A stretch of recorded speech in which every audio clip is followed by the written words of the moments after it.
கசர யோகம். இந்த கசர யோகம் நம்ம எதுக்கு பார்க்குறோம் அப்படின்னா, ஒரு கடை அந்த மாதிரி வியாபார ஸ்தலங்கள் நம்ம ஆரம்பிக்கிறோம். ஒரு தொழிற்சாலையில் தொழில் ஆரம்பிக்கும்.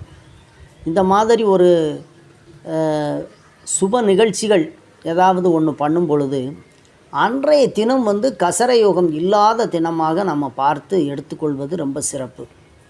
இந்த கசர யோகம் என்ன செய்யும் அப்படின்னு பார்த்திங்கன்னா, அன்றைக்கு நாள் நல்லா இருந்தாலும் கூட நம்ம செய்யக்கூடிய அந்த விஷயங்களை அப்படியே அது திசை திருப்பி விட்டுடும்.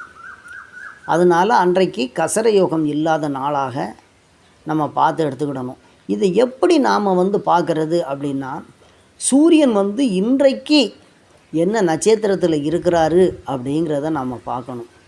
பார்த்துட்டு சந்திரன் அதே மாதிரி என்ன நட்சத்திரத்தில் இருக்கார் அப்படின்னு பார்க்கணும். அதையும் பார்த்துட்டு சூரியன் நிற்கக்கூடிய நட்சத்திரத்தில் இருந்து சந்திரன் நிற்கக்கூடிய நட்சத்திரம் வரைக்கும் அதை எண்ணி 9ஆல் வகுத்து மீதம் 1, 2, 6, 7, 8